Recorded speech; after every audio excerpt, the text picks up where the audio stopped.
among the things that the government has done so well is bringing in this value-based learning. What is unity? The unity becomes the password for that day, for that week. When we talk of respect for this week, the respect becomes the password for the week. And we run with it between 1 week to 2 weeks until we now know that these children are now getting what we are actually putting in their minds. And then we expect them to practice it. In terms of teacher mental health, does it feel lighter? Teacher workload, how in the classroom, in real time, how does it feel for teachers to have this rationalization happen? We have PE, we have music, and we have art, which has now been given creative art. The same thing, but the content actually reduced to the level of the learner. The people that we are having in those classrooms are the next generation. Therefore, it is us to teach what we are doing.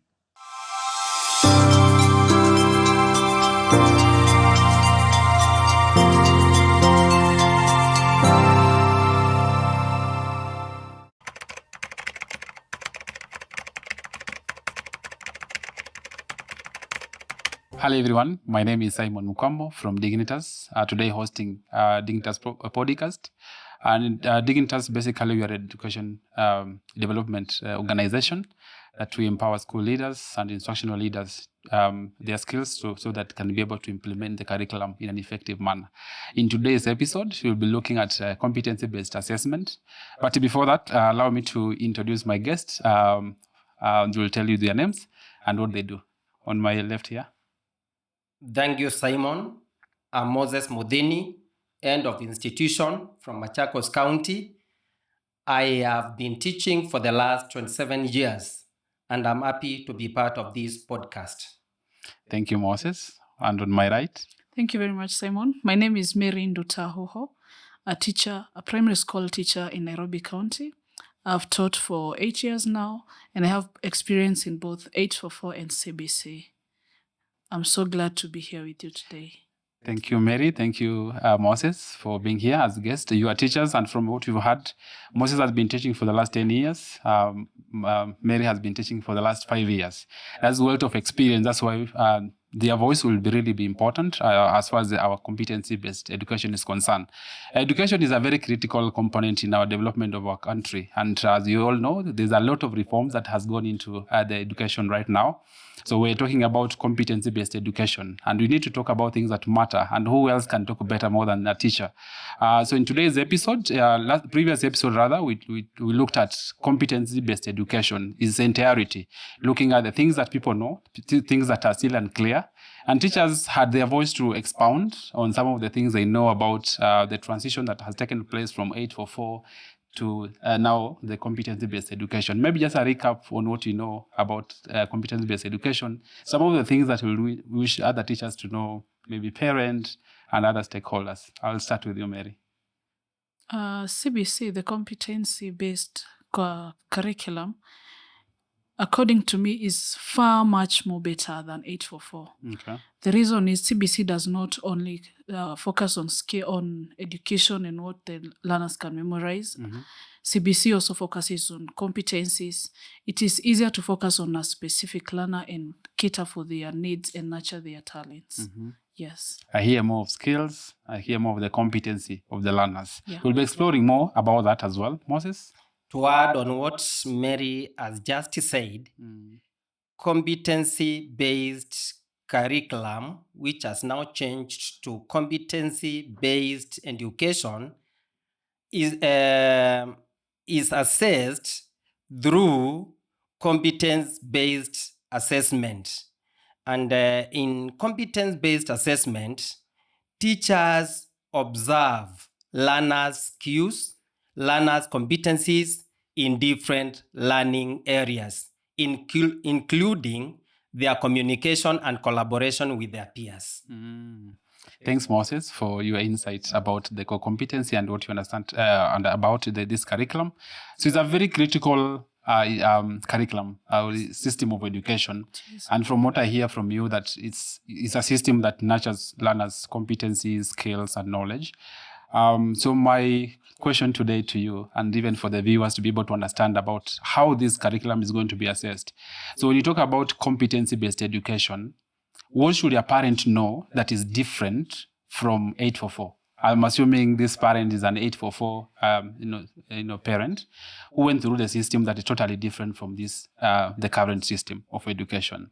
What will be something that's so unique about this curriculum that the parent need to know? And as far as the assessment is concerned, and you mentioned something really, really important, that in the competency-based assessment, or rather education, is more of observing what learner can be able to do, what learner can demonstrate, Yes. what a learner can be able to vividly and express. Yeah. So what will be these unique things that will be able to tell the parent? I'll start with you, Mary.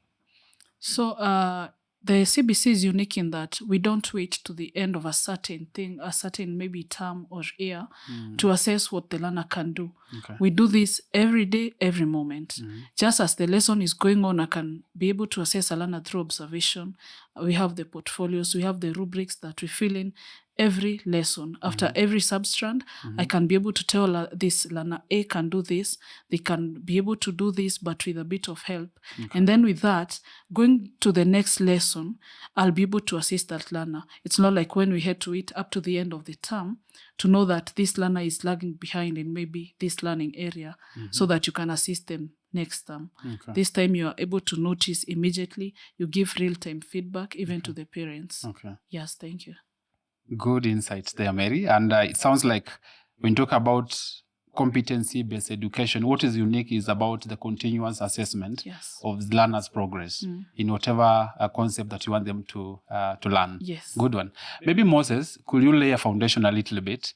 When you talk about in the current curriculum, teachers are able to continuously assess the progress of the learners in terms of the understanding, the skills and knowledge that they are acquiring, and even the attitude. Where are we coming from? How was CBC in terms of assessment, or rather 844 in terms of assessment? How are learners being assessed? Thank you, Simon.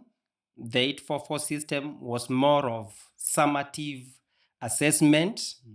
The assessment used to come by the end of the course, that is, by the end of the 8 years and by the end of the 4 years, we used to have KCPE and KCSE. Okay. But now, the education system that we have, the assessment is consist of both formative and summative assessment methods. And a formative assessment method means assessing the child during the process of learning. So, just as Mary has said, it is continuous. And it is imperative that the parents should know that in this mode of assessment, it is more of learner-centered. Learners are being given activities by their teachers. The role of the teacher is to observe, to facilitate. Parents have a role in this mode of assessment because they have to assist their learners to do or in doing the assessment while at home, to monitor how the learner is doing the assessment, to provide the materials so that the learners can be able to do the work that the teachers have given them, because the teachers will observe them and give them marks. And these marks will play a role at the end of that course. In fact, it carries 6%. The continuous assessment. And then the summative assessment will only give the child 40%. Thank you, Simon. Good insight. Sounds like the formative assessment is a definition of what we're talking about, the continuous assessment of the learner's progress. Yes. And we'll be looking more about what are the formats, or you talked about assessment that is continuous in our current dispensation or current system of education, looks at the learning process, not necessarily the result that we are interested in. Of course, we are interested in looking at how is the learner demonstrating a certain skill and a certain knowledge. But we'll also be looking at what are the learning process. How is that learning process is as equal as the result. So we'll be looking at what are the format of this learning process. What I mean is like where does the learning process take place? And you mentioned about the parent, so we'll be exploring about that one as well. Maybe just to you, Mary, you could share with us more about the competency-based assessment. You talked about doing more of observation. Are there other methods of assessment that you know that parents need to be aware of? And of course, later on, we'll be looking at what are the key things that parents are not really aware of that they need to be aware of as well. And even the teachers, what are they struggling with? But are there other forms of assessment apart from the observation that you talked about and also the portfolio? And maybe you could expound a little bit about each of them. Okay, yes, there are so many assessment methods that we use. And maybe before I go into that, maybe I can just add something about what we were talking about, what is unique in CBA. Something about assessment in CBA, it's more relaxed.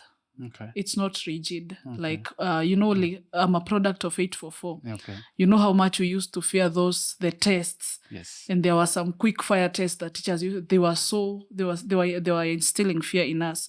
The assessment in CBC, apart from observation that I talked about, yes. where teacher observes you as you go on with your daily, whatever you're doing. Yeah.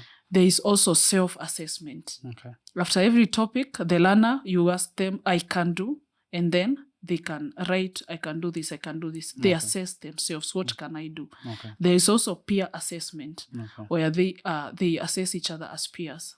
You can do this, you can't do this, you can't do this, you can do this with some help. There's also something else called the portfolio. Okay. That is where the learner takes maybe photos, the projects they store in a file, and then you'll be able to see the progress. If, for example, it's in arts, in creative arts, and this learner has been drawing. They started drawing the still figures in grade 1. They've been drawing, now you're in 3D figures. You have that file. You can see the progress of this learner. The learner can see the progress themselves because you'll see this date. In this year, the learner was able to do this. Maybe last week, they were able to do this. This week, another picture, another art, they have improved in this part. Okay. So it's a very good method of assessment. Okay. Another one, they are the journals. The journals are filled by the learners. Okay. Every day they feel what they can do. And it's also a very good method of assessment. Okay. There are also projects which are very, very used, especially now. Every second term from grade 3, they are up to all the grades up to grade 9 now, they have projects in second term. They'll be given something. Maybe this term you're supposed to get some chicken, rear the chicken, and then at the end of the term, you're supposed to give a report. You see, now from the beginning of the term, when these kids brought in the chicks, yes. Then they have the what are they called? The houses for the chicken. Your teachers for house could tell you. Yeah. So they have that. They have to take care of this chicken. They have to know when to feed them, to give them water, to clean for them.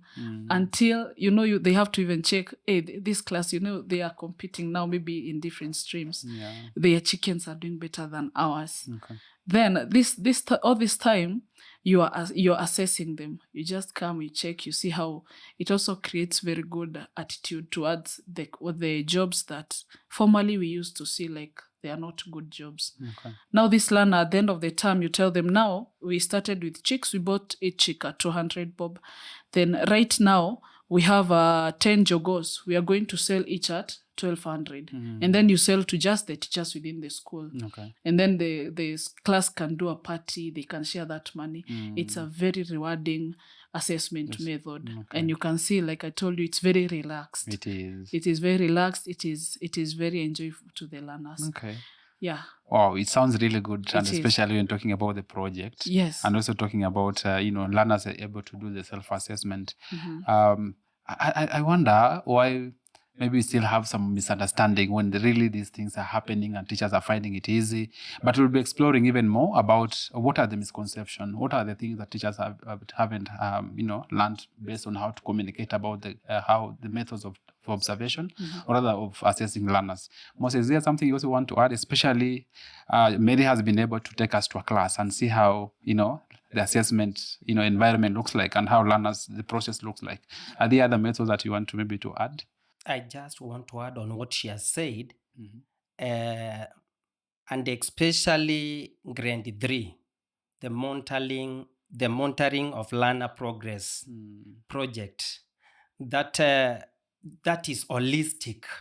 When you look at it, it can develop the learner's dimensions of development, all dimensions of development. Okay. Because it encompasses all the learning areas from literacy, social studies, music, and even drama.